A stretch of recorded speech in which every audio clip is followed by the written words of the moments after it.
આઝાદીના લડવૈયા મહાસંગ્રામ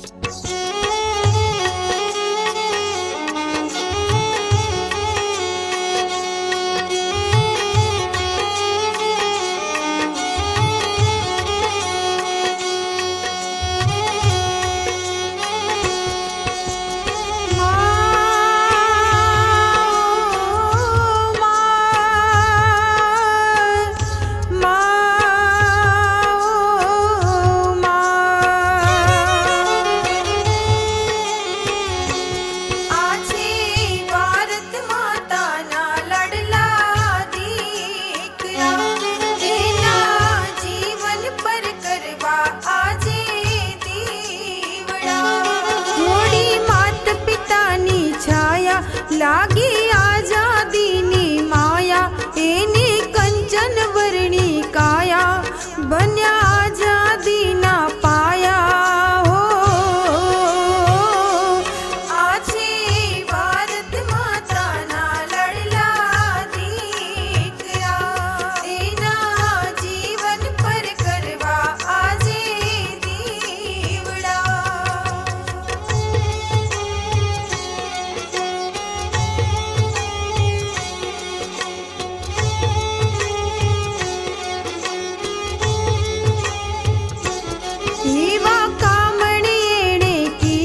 દેશને માટે પ્રાણ દીધા મૃત્યુ મંગલ એણે કીધા દુઃખો સામે ચાલી લીધા હો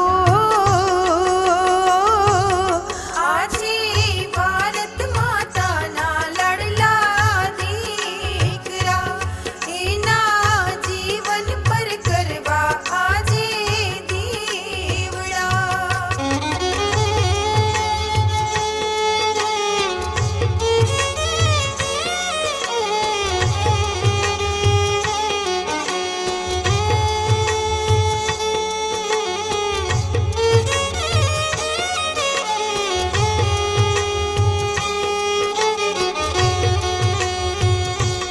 શસ્ત્રો ધારણ એણે કીધા દેશને માટે હાથમાં લીધા પાપીઓને દંડ દીધા પ્રાણ એના હરી લીધા ઓ આજે ભારત માતાના લડલા દીકરા એના જીવન પર કરવા આજે દીવડા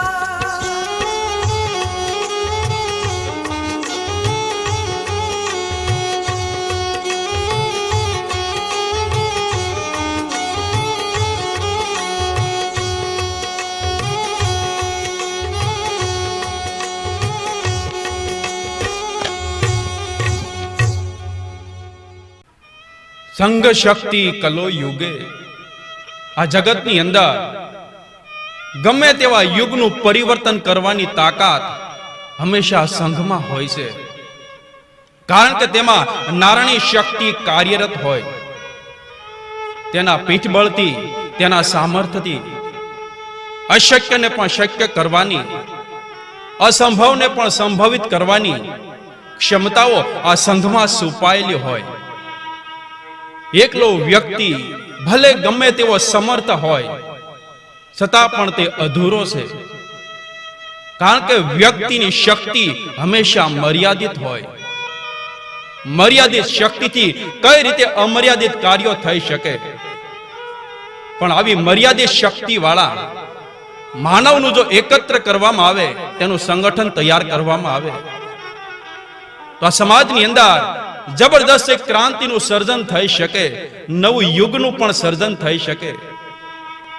જેવી રીતે એક દીપ નહીં પણ ઘણા બધા દીપોનું જ્યારે મિલન થાય, તેમાંથી દીપાવલી નામના ઉત્સવનું સર્જન થાય, તેવી રીતે ઘણી બધી માનવ શક્તિ જો એકત્ર થાય, સંઘ શક્તિ કલો યુગે, આ સંગઠન જ્યારે તૈયાર થાય ત્યારે સમાજની અંદર યુગ પરિવર્તન થઈ શકે, નવી ક્રાંતિનું પણ સર્જન થઈ શકે. કહેવાય છે કે એકાંત બચાવવું એટલે કે પારા પચાવવા જેવી કઠિન વાત કહેવાય. આટલા માટે જ આપણા પૂર્વજો સંઘમાં રહી અને કામ કરવાની પ્રેરણા આપે. સંઘમાં રહી અને કામ કરવાથી સમાજની અંદર કેવી ક્રાંતિઓ લાવી શકાય, સમાજમાં કેવું પરિવર્તન લાવી શકાય, એનું સાકારિત સ્વરૂપ જોવું હોય, તેના જીવંત ઉદાહરણો જોવા હોય તો આઝાદીના લડવૈયા ઇતિહાસની અંદર જોવા મળે. આટલા માટે જ આઝાદીના લડવૈયાનો ઇતિહાસ સર્વશ્રેષ્ઠ ઇતિહાસ, અજોડ ઇતિહાસ. તે સમયે 1857 નો બળવો વિપ્લવ યોજના, તેનું પુનરાવર્તન 1915 ક્રાંતિવીરોએ કર્યું. વિપ્લવ યોજના એટલે કે જ્યાં જ્યાં અંગ્રેજોના થાણાઓ હતા બધી જગ્યાએ એક જ દિવસે એક જ સમયે હુમલો કરી નાખી બ્રિટિશ સરકારને ઉથલાવી નાખવાની યોજના. તારીખ પણ નક્કી કરાય.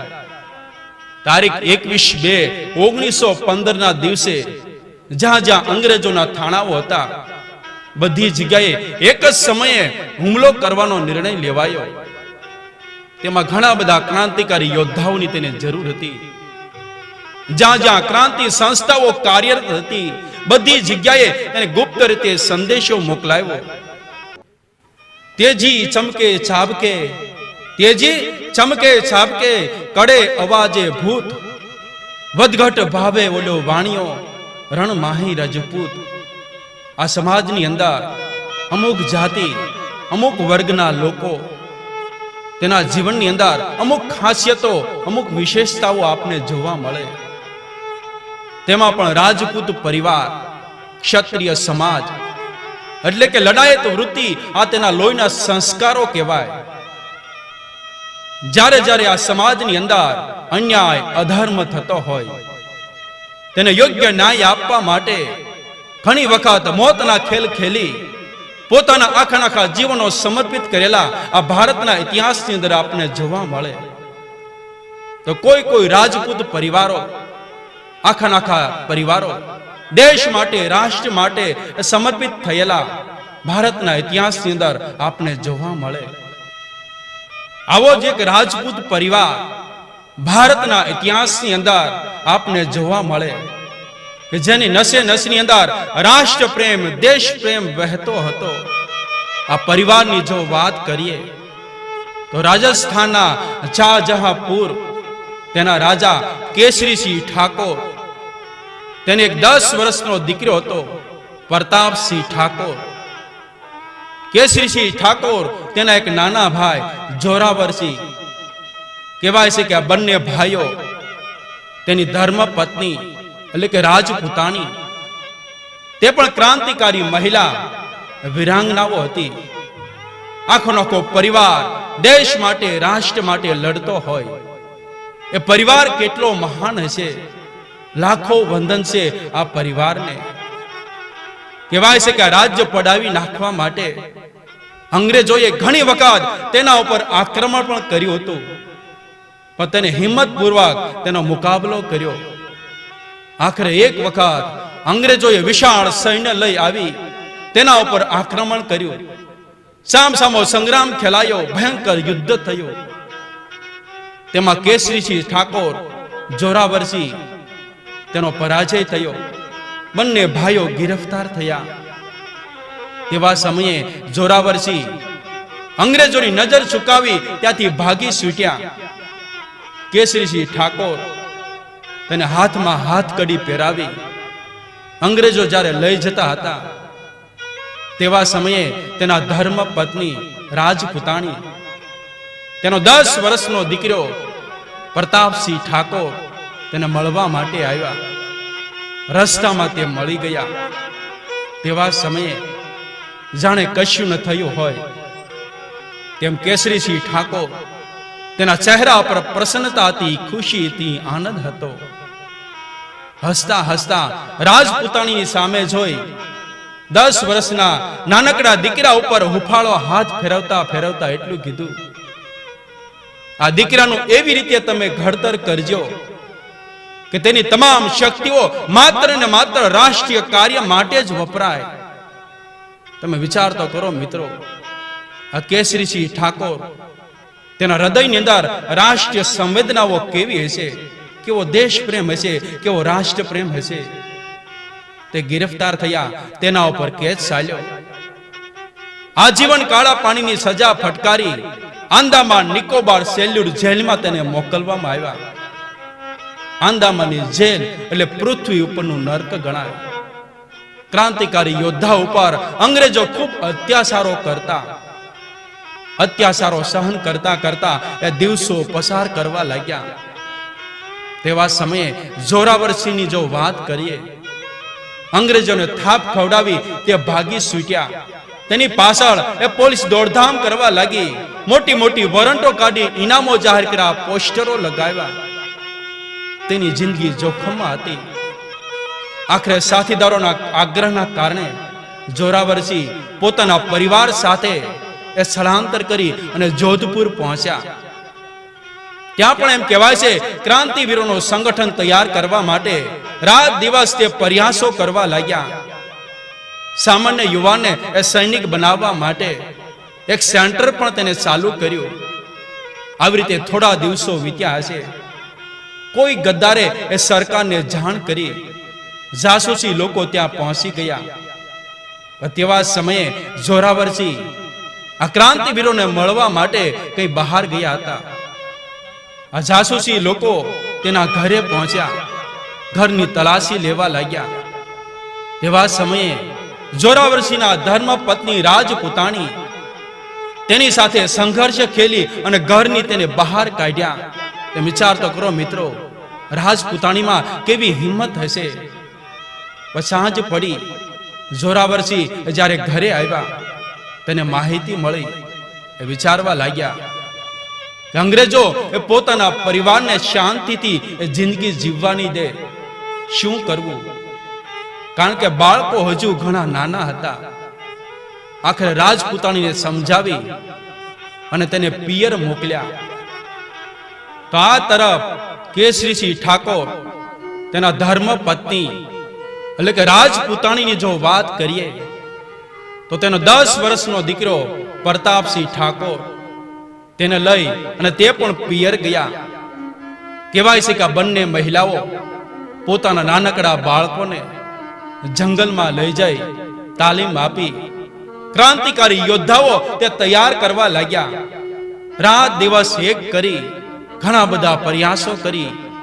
નિશાનબાજી, તલવારબાજી, જંગબાજીમાં તેને પારંગત કર્યા. આવી રીતે દિવસો ગયા, મહિના ગયા, વર્ષો ગયા. પ્રતાપસિંહ ઠાકોર હવે યુવાન થયા. તેવા સમયે તેને પણ ક્રાંતિવીરોનું સંગઠન તૈયાર કરી અંગ્રેજોની સામે તે સંગ્રામ ખેલવા લાગ્યા. તેવા સમયે 1915 વિપ્લવ યોજના, તેનો સંદેશો ત્યાં સુધી પહોંચ્યો. પ્રતાપસિંહ ઠાકોર, તેના સાથીદારો આ વિપ્લવ યોજનાને સફળ કરવા માટે, મોતના ખેલ ખેલવા માટે તે કાર્યરત થયા. કૃપાલસિંહ નામના ગદ્દારના કારણે પ્રતાપસિંહ ઠાકોર આખરે તે ગિરફતાર થયા. તેની પાસેથી તેના કાકા જોરાવરસિંહ, તેના પિતરાય ભાઈ, તે પણ ક્રાંતિકારી યોદ્ધાઓ હતા. તેની માહિતીઓ કઢાવવા માટે, ક્રાંતિકારી સંસ્થાની એ માહિતીઓ કઢાવવા માટે અંગ્રેજોએ ઘણી બધી ઓફરો આપી. ઓફરનો તેને ઇનકાર કર્યો. અંગ્રેજોએ તેને મોતની ધમકી આપી. એટલું જ નહીં, તેના ઉપર ખૂબ અત્યાચારો કર્યા. છતાં પણ તેને નમતું ન જોખ્યું. આખરે રાક્ષસી વૃત્તિના અંગ્રેજોએ સળિયાઓ ગરમ કરી આંખો ફોડી, શરીરની આરપાર તેને સળિયાઓ કાઢી નાખ્યા. એટલું જ નહીં, તેના હાથ પગ કાપ્યા. અસંખ્ય પીડાઓ થવા લાગી. છતાં પણ તેને માહિતીને આપી. તમે વિચાર તો કરો મિત્રો, પ્રતાપસિંહ ઠાકોર તે સમયે માત્ર તેની 18 વર્ષની ઉંમર હતી. આટલા નાનકડા યુવાનની અંદર કેટલી સહનશીલતા હશે, કેવો રાષ્ટ્ર પ્રેમ હશે, કેવો દેશ પ્રેમ હશે. हम उगलते हैं तो भूचाल उगल जाते हैं, हम उगलते हैं तो भूचाल उगल जाते हैं, हम मचलते हैं तो तूफान मचल जाते हैं. मत करो कोशिश हमको बदलाने की, क्योंकि हम बदले तो इतिहास बदल जाते हैं. પ્રતાપસિંહ ઠાકોર તેની ખુમારી કઈ જુદી હતી. આખરે ભારતના આ મહાન ક્રાંતિકારી યોદ્ધા 18 વર્ષની ઉંમરમાં અંગ્રેજોના અત્યાચારોને કારણે પ્રતાપસિંહ ઠાકોરે જેલની અંદર ખોળિયામાંથી પ્રાણ છોડી દીધા. પ્રભુને પ્યારા થઈ ગયા, અમર થઈ ગયા. તેમાં જોરાવરસિંહ ઠાકોર તેની જો વાત કરીએ તો તેને સંન્યાસના વસ્ત્રો ધારણ કરી ગામે ગામ ફરી હજારો લોકોના હૃદયની અંદર રાષ્ટ્ર પ્રેમ, દેશ પ્રેમ જાગૃત કરી ઘણા બધા તેને સંગઠનો તૈયાર કર્યા. અને એક વખત અંગ્રેજોની સામે સંગ્રામ પણ ખેલ્યો. અંગ્રેજોના થાણાઓ તેને ઉથલ પાથલ કર્યા. તેને પકડવા માટે પોલીસ દોડધામ કરવા લાગી. વેશ પલટો કરી નામ બદલાવી હંમેશા તે ફરતા રહ્યા. આના કારણે અંગ્રેજો તેને પકડી ન શક્યા. આવી રીતે એમ કહેવાય છે કે 26 વર્ષો વીત્યા. આખરે તે બીમાર પડ્યા, પોતાને ઘરે આવ્યા. તેવા સમયે પોતાના મોટા ભાઈ કેસરીસિંહ ઠાકોર તે પણ આંદામાનની જેલ તેની સજા પૂરી કરી અને પોતાને ઘરે આવ્યા. ઘરના સભ્યો ખૂબ આનંદમાં આવી ગયા. તેવા સમયે જોરાવરસિંહ તેની તબિયત વધારે લથડી.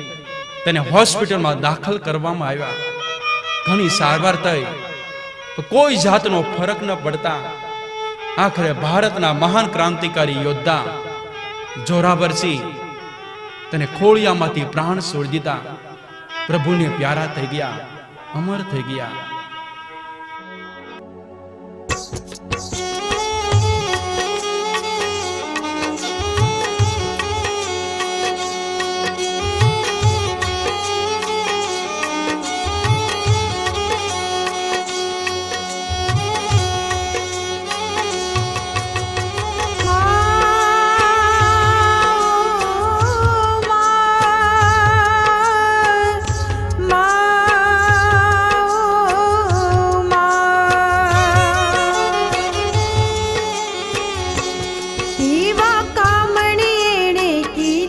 દેશને માટે પ્રાણ દીધા, મૃત્યુ મંગલ એણે કીધા, દુઃખો સામે ચાલી લીધા હો. આજે ભારત માતાના લડલા દીકરા એના જીવન પર કરવા આજે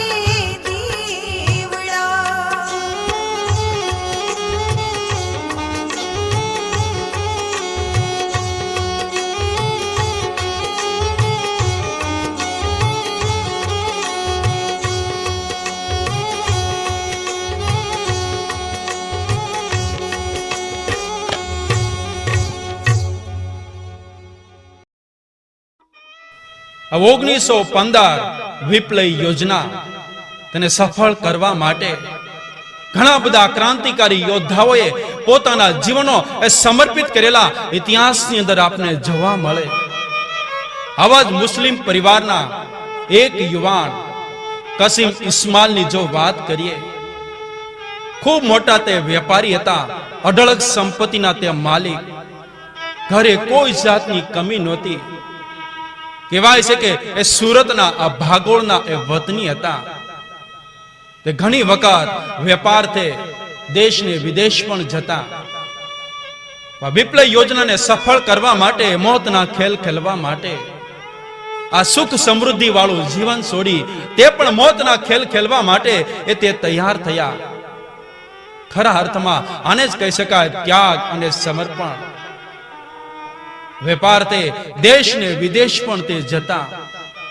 સાથે સાથે ક્રાંતિકારી સંદેશો અને શસ્ત્રોની પણ તે હેરાફેરી કરતા. એક વખત કોઈ અંગ્રેજોએ સરકારને જાણ કરી. આના કારણે બર્માના રંગૂન સ્ટેશનની અંદર તે ગિરફતાર થયા. તેની તલાશી લેવાય. તેની પાસેથી બોમ્બ બનાવવાના કેમિકલો અને બોમ્બ કઈ રીતે બનાવો તેની પુસ્તિકાઓ મળી. આ ઘટનાથી ત્યાંની સરકાર પણ ધ્રુજી ગઈ. તેને ગિરફતાર કર્યા. તેની પાસેથી આ રહસ્ય ખોલવા માટે ખૂબ અત્યાચારો કર્યા, ઘણી બધી ઓફરો આપી, પણ તેને નમતું ન જોયું. તેના ઉપર કેસ ચાલ્યો. કહેવાય છે કે તેને મોતની ધમકી પણ આપવામાં આવી, છતાં પણ તેને એ માહિતી ન આપી. તમે વિચાર તો કરો મિત્રો, આ કસીમ ઇસ્માઇલ તેનું મનોબળ કેટલું મજબૂત હશે, કેવા રાષ્ટ્ર પ્રેમી હશે, કેવા દેશ પ્રેમી હશે. આખરે સમય જતા તેના કેસને વધારે ગંભીર બનાવી ફાંસીની સજા જાહેર કરાય. આખરે ભારતના મહાન ક્રાંતિકારી યોદ્ધા કસીમ ઇસ્માઇલ બર્માની જેલની અંદર પોતાનો ધર્મ ગ્રંથ પોતાની પાસે રાખી હસતા હસતા નારા બોલતા બોલતા તારીખ 3/3/1915 ના દિવસે ફાંસીને માસરે ચડી ગયા. પ્રભુને પ્યારા થઈ ગયા, અમર થઈ ગયા. આવી રીતે 1915 વિપ્લવ યોજના કૃપાલસિંહ નામના એક ગદ્દારના કારણે આખી નિષ્ફળ ગઈ. તેમાં ઘણા બધા ક્રાંતિકારી યોદ્ધાઓ ગિરફતાર થયા. ઇતિહાસમાં વર્ણન છે 61 જેટલા ક્રાંતિકારી યોદ્ધાઓ ગિરફતાર થયા. આ વિપ્લવ યોજના તેના મુખ્ય સૂત્રધાર રાસ બિહારી બોઝ શશીન્દ્રનાથ સાન્યાલ તેની જિંદગી જોખમમાં મુકાય. તેમાં રાસ બિહારી બોઝ પોતાનું નામ બદલાવી વેશ પલટો કરી જહાજ દ્વારા એ જાપાન ચાલ્યા ગયા. સમય જતા શશીન્દ્રનાથ સાન્યાલ એ ગિરફતાર થયા. તેની પાસે પણ ક્રાંતિ દળની માહિતીઓ કઢાવવા માટે અંગ્રેજોએ ઘણી ઓફરો આપી, પણ તેની ઓફરોને ઠોકરાવી. અંગ્રેજોએ તેના ઉપર ખૂબ અત્યાચારો કર્યા. કહેવાય છે કે તેને ઊંધા લટકાવી ઢોરની જેમ માર માર્યો. માર મારનારા થાક્યા, પણ તેને માહિતી ન આપી. તમે વિચાર તો કરો મિત્રો, આ શશીન્દ્રનાથ સાન્યાલ તેના જીવનની અંદર કેટલી સહનશીલતા હશે, કેવો રાષ્ટ્ર પ્રેમ હશે, કેવો દેશ પ્રેમ હશે. સર કટા સકતે હૈ લેકિન સર ઝુકા સકતે નહીં. માત્ર આવા વાક્યો આ ભારત ભૂમિમાં બોલાતા નથી, પણ તેનું સાકારિત સ્વરૂપ જોવું હોય તો આઝાદીના લડવૈયા ઇતિહાસની અંદર આપણે જોવા મળે. તેના ઉપર કેસ ચાલ્યો, આખરે સુકાદો આવ્યો. આજીવન કાળા પાણીની સજા ફટકારી આંદામાન નિકોબાર સેલ્યુર જેલમાં તેને મોકલવામાં આવ્યા. જેલમાં રહી અત્યાચારો સહન કરતા કરતા એ દિવસો પસાર કરવા લાગ્યા. કહેવાય છે કે તે સમયે ભારત દેશના મહાન ક્રાંતિકારી યોદ્ધા વિનાયક દામોદર સાવરકર એટલે કે વીર સાવરકર તે પણ સજા ભોગવતા હતા. સમય જતા વિશ્વ યુદ્ધ ફાટી નીકળ્યું. તેમાં અંગ્રેજોને કોઈના સહકારની જરૂર હતી. મહાત્મા ગાંધીજીની પ્રેરણાથી ઘણા બધા ભારતીય લોકોએ તેને સહકાર આપ્યો. આના કારણે અંગ્રેજોનો વિજય થયો. પણ મહાત્મા ગાંધીજીએ તેની સાથે અમુક કરાર કર્યા હતા. કરાર પ્રમાણે અમુક રાજકીય કેદીઓને તેને મુક્ત કરવા પડ્યા. તેમાં શશીન્દ્રનાથ સાન્યાલ એ મુક્ત થયા. આટલા કષ્ટો સહેવા છતાં દેશ પ્રેમ લેશ માત્ર પણ ઓછો ન થયો. ફરી પાછા આઝાદીના કાર્ય માટે અંગ્રેજો સામે મોતના ખેલ ખેલવા માટે તે તૈયાર થયા. અને ક્રાંતિવીરોનો એ સંગઠન તૈયાર કર્યું. અન્ય ક્રાંતિકારી યોદ્ધાઓ એ સાથે મળી એક ક્રાંતિકારી સંસ્થા હિન્દુસ્તાન રિપબ્લિકેશન એસોસિએશનની તેને સ્થાપના કરી. તેની અંદર ઘણા બધા ક્રાંતિકારી યોદ્ધાઓ એ સામેલ થયા. તેમાં મુખ્ય એ સાથીદારોની જો વાત કરીએ તો ભગતસિંહ, રાજગુરુ, સુખદેવ, ચંદ્રશેખર આઝાદ, ભગવતી ચરણ, રામપ્રસાદ બિસ્મિલ, અશફાક ઉલ્લા ખાન, રોશનસિંહ ઠાકોર, રાજેન્દ્રનાથ લાહિડી, રામકૃષ્ણ ખત્રી જેવા ઘણા બધા ક્રાંતિકારી યોદ્ધાઓ આ સંસ્થાની અંદર સામેલ થયા. તેવા સમયે એમ કહેવાય છે કે ભગતસિંહના આગ્રહના કારણે આ સંસ્થાનું નામ બદલાવી હિન્દુસ્તાન સમાજવાદી પ્રજાતંત્ર સંઘ રખાયું. સમય જતા આ ક્રાંતિકારી સંસ્થાએ ઘણી બધી ક્રાંતિઓ સર્જી, ઘણી બધી ઘટનાઓ ઘટી. તેની વિશેષ વાતો રામપ્રસાદ બિસ્મિલ અશફાક ઉલ્લા ખાન તેના જીવન ચરિત્રમાંથી આપણે જાણવા મળશે. સંક્ષિપ્તમાં જો કહું તો સમય જતા આ ક્રાંતિકારી સંસ્થાને જ્યારે આર્થિક અગવડતાઓ ઊભી થઈ, શું કરવું, ક્યાંથી સંપત્તિ લાવી, સંપત્તિ વાકે આઝાદીના કાર્યો અટકવા લાગ્યા. તેવા સમયે આર્થિક વ્યવસ્થા માટે, સંપત્તિની વ્યવસ્થા માટે આ ક્રાંતિકારી યોદ્ધાઓ મોતના ખેલ ખેલવા માટે, રેલ ધાડ પાડવા માટે, સરકારી ખજાને લૂંટ કરવા માટે તે તૈયાર થયા. કામ ઘણું મુશ્કેલ હતું, પણ મોતના ખેલ ખેલવા આ ક્રાંતિકારી યોદ્ધાઓ તેનો મૂળ સ્વભાવ હતો. તેવા સમય એમ કહેવાય છે આ ક્રાંતિકારી યોદ્ધાઓ બધા સાથે મળી કાકોરી પાસે રેલવે સ્ટેશન ત્યાં ટ્રેનને રોકી સરકારી ખજાને તેને લૂંટ કરી. આ ઘટનાથી આખી નખી બ્રિટિશ સરકારમાં સન્નાટો છવાઈ ગયો, ખળભળાટ મચી ગયો. ક્રાંતિવીરોને પકડવા માટે પોલીસ દોડધામ કરવા લાગી. કહેવાય છે કે ગદ્દારના કારણે ઘણા બધા ક્રાંતિકારી યોદ્ધાઓ એ ગિરફતાર થયા. તેમાં 4 ક્રાંતિકારી યોદ્ધાઓને ફાંસીની સજા થઈ. તેમાં રામપ્રસાદ બિસ્મિલ, અશફાક ઉલ્લા ખાન, રોશનસિંહ ઠાકોર, રાજેન્દ્રનાથ લાહિડી, આ 4 ક્રાંતિકારી યોદ્ધાઓ તેને ફાંસીની સજા થઈ. બીજા દિવસે સમાચારો પૂરા ભારતમાં ફેલાયા. આખા ભારત દેશની અંદર સન્નાટો સુવાઈ ગયો, ખળભળાટ મચી ગયો. તેવા સમયે શશીન્દ્રનાથ સાન્યાલ પણ ગિરફતાર થયા. તેના ઉપર કેસ ચાલ્યો.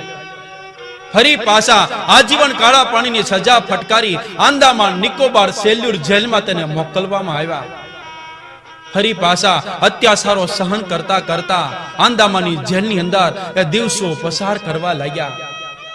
કહેવાય છે કે 1937 તેવા સમયે કોંગ્રેસ અને સરકાર વચ્ચે કઈ કરાર થતા અમુક રાજકીય કેદીઓને તેને મુક્ત કર્યા. તેમાં શશીન્દ્રનાથ સાન્યાલ એ મુક્ત થયા. આટલા કષ્ટો સહેવા છતાં દેશ પ્રેમ લેશ માત્ર પણ ઓછો ન થયો. એ ફરી પાછા આઝાદીના કાર્યમાં એ કાર્યરત થયા. ફરી પાછો એમ કહેવાય છે ક્રાંતિવીરોનું સંગઠન તૈયાર કરી અંગ્રેજોની સામે એ સંગ્રામ ખેલવા લાગ્યા. એ સારામાં સારા લેખક હતા. બંદી જીવન નામના એક મહાન ગ્રંથની તેને રચના કરી. એટલું જ નહીં, બીજા પણ ઘણા બધા ક્રાંતિકારી ગ્રંથો, તેના પુસ્તકોનું તેને લેખન કર્યું. જે પુસ્તકો આજે ઇતિહાસકારો માટે આધારશિલા બની ગઈ. એટલું જ નહીં, પણ એમ કહેવાય છે કે શશીન્દ્રનાથ સાન્યાલે તે સમયે આ ભારત દેશનું કઈ રીતે બંધારણ કરવું તેની રૂપરેખા, તેના કાયદા કાનૂન વાળો દસ્તાવેજો તેને તૈયાર કર્યા હતા. કહેવાય છે કે સંકુચિત દ્રષ્ટિના રાજકીય લોકોએ તેના બંધારણનો તેને ઇનકાર કર્યો. એ સારામાં સારા એ ક્રાંતિકારી કવિ પણ હતા. ઘણા બધા ક્રાંતિકારી કાવ્યોની તેને રચનાઓ પણ કરી. સમય જતા બેલગાંવની અંદર કોંગ્રેસ અધિવેશન જ્યારે ભરાયું તે સમયે મહાત્મા ગાંધીજીએ જાહેરમાં ક્રાંતિવીરો અને તેના કાર્યોની આલોચના કરી, નિંદા કરી. સમય જતા શશીન્દ્રનાથ સાન્યાલને આ વાત જ્યારે મળી, હૃદયની અંદર મોટો આઘાત લાગ્યો. એ વિચારવા લાગ્યા કે આવા મહાન વ્યક્તિ પણ જો ક્રાંતિવીરો અને તેના કાર્યોને જો સમજી ન શકે તો સામાન્ય માણસ કઈ રીતે સમજી શકે. છતાં પણ શશીન્દ્રનાથ સાન્યાલને આ મહાત્મા ગાંધીજી સાથે કોઈ જાતનો દ્વેષ ભાવ ન જાગ્યો. ખૂબ આદરપૂર્વક, ખૂબ વિનયથી એક પત્રનું તેને લેખન કર્યું અને મહાત્મા ગાંધીજી સુધી એ પત્ર તેને પહોંચતો કર્યો. પત્રની અંદર ઉલ્લેખ હતો, અહિંસા પરમ ધર્મ કહેવા વાળી આપણી સંસ્કૃતિ છે. તો સમય આવે યુદ્ધાય કૃત્ય નિશ્ચય કહી શસ્ત્રો ઉપાડની પ્રેરણા પણ આપણી સંસ્કૃતિ જ આપે. કારણ કે આ સંસારની અંદર, આ જગતમાં દરેક સમસ્યાનું સમાધાન અહિંસાથી નથી આવતું. આટલા માટે આપણા દેવી દેવતાઓ તેના હાથમાં આપણે શસ્ત્રો જોવા મળે. મહાત્મા ગાંધીજીએ આ ક્રાંતિકારી વિચારધારા વાળો પત્ર વાંચ્યો, તેનાથી ખૂબ પ્રભાવિત થયા. તે ખૂબ પસ્તાવો પણ થયો, હૃદયની અંદર મોટો આઘાત પણ લાગ્યો. ગમે તે કારણ હોય, પણ તેનાથી ખૂબ પ્રભાવિત થઈ યંગ ઇન્ડિયામાં તેને આ પત્રને પ્રકાશિત કર્યો. તમે વિચાર તો કરો મિત્રો કે શશીન્દ્રનાથ સાન્યા કેવા આદર્શ લેખક હશે કે અહિંસાના ઉપાસક એવા મહાત્મા ગાંધીજી તે પણ ક્રાંતિકારી વિચારધારાને આદરપૂર્વક એ સ્વીકાર કરે. આવા શશીન્દ્રનાથ સાન્યાલ જ્યારે 1942માં હિન્દ છોડો આંદોલનમાં તેને ભાગ લીધો. આખરે તે ગિરફતાર થયા. તેના ઉપર ખૂબ અત્યાચારો થયા. જ્યારે તબિયત વધારે લથડી છતાં પણ અંગ્રેજોએ તેને મુક્ત ન કર્યા. 6 મહિના સુધી તેને નજર કેદ પણ રાખ્યા. જ્યારે તબિયત વધારે લથડી ત્યારે તેને મુક્ત કર્યા.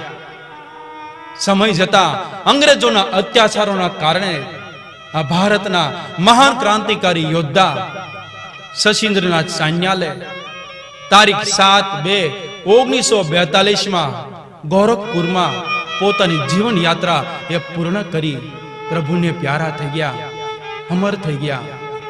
તેવા સમયે હિન્દ છોડો આંદોલન એ ચારે તરફ ચાલતું હતું. તેવા સમયે આ ભારત દેશના એક મહાન ક્રાંતિકારી યોદ્ધા ખુશીરામ અગ્રસ્થાને તે કામ કરતા હતા. તેની જો વાત કરીએ, તે પંજાબના જેલમ જિલ્લો સદૈવપુરના વતની હતા. તેના પિતાનું નામ ભગવાન દાસ. ઘરે ખૂબ ગરીબ પરિસ્થિતિ, કાળી મજૂરી કરે ત્યારે માંડ એક ટક જમવાનું મળે. કોઈને ખેતર વાડિયું, કોઈને ગામ ગરાસ, કોઈને ખેતર વાડિયું, કોઈને ગામ ગરાસ. આકાશી રોજી ઉતરે એનો શેઠ દેવીદાસ.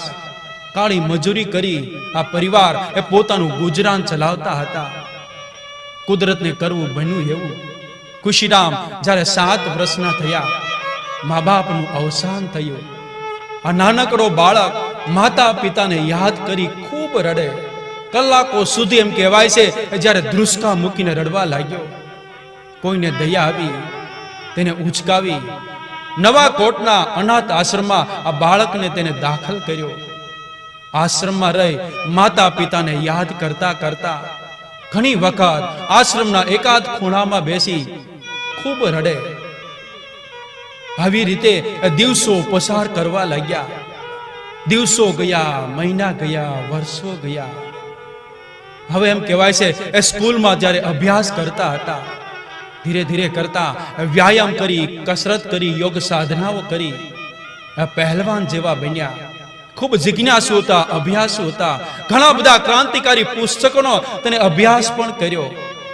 સમય જતા એક ક્રાંતિવીરની સાથે સંપર્ક થતા તેને પણ દેશ માટે, રાષ્ટ્ર માટે કંઈક કરવાની તમન્નાઓ હૃદયની અંદર જાગૃત થઈ.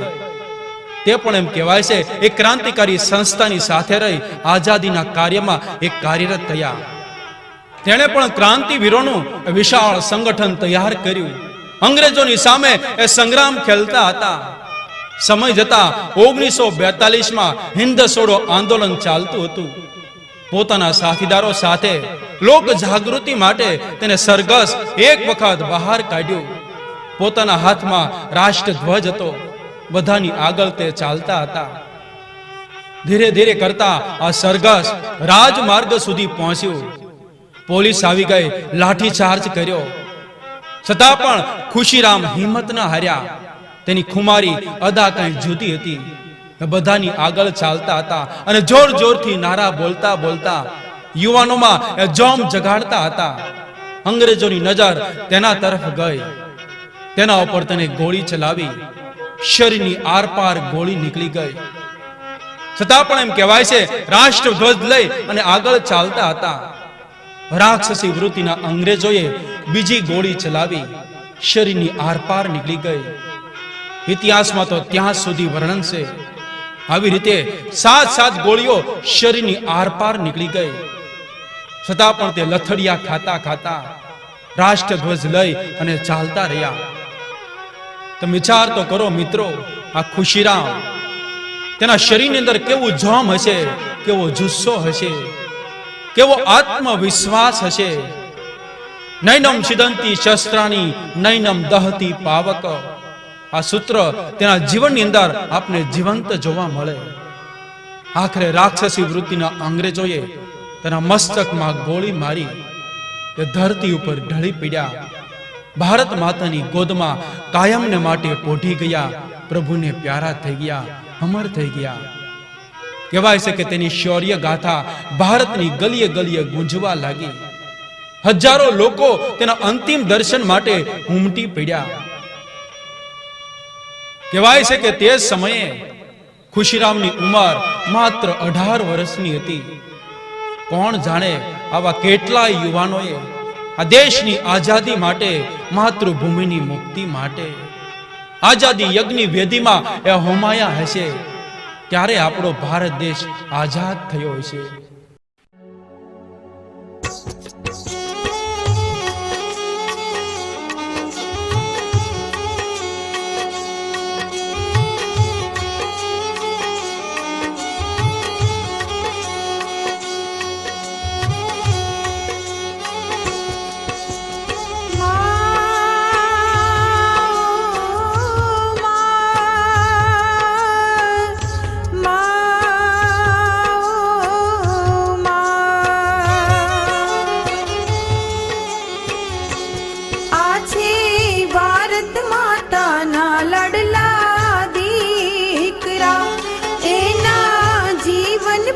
કરવા આજે દીવડા આઝાદીના લડવૈયા, ભારતના સાચા ઘડવૈયા, ભવસાગરના છે તરવૈયા, દેવો કરતા એના સમૈયા હો.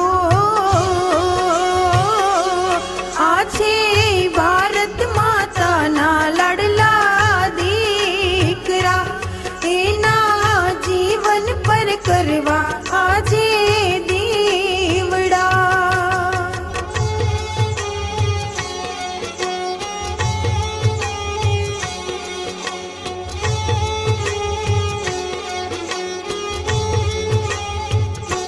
પાવનકારી આ રસધારા, ક્રાંતિકારી ગૌરવ ગાથા, પ્રભુના છે લાડકવાયા, લાખો વંદન છે અમારા હો. આ છે ભારત માતાના લાડલા દીકરા, તેના જીવન પર કરવા આજે દીવડા.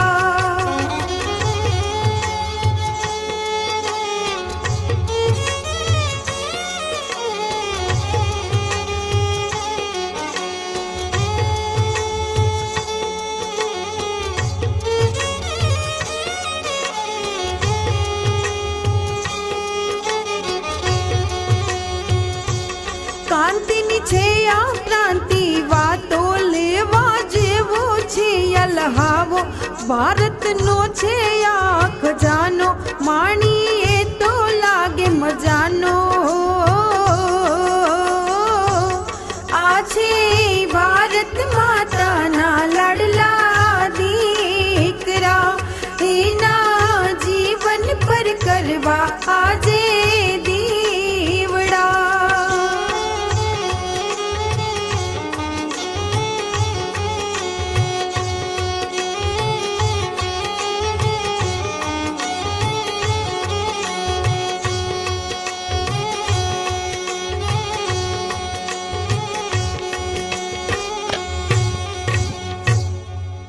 वंदे मातरम, भारत माता की जय.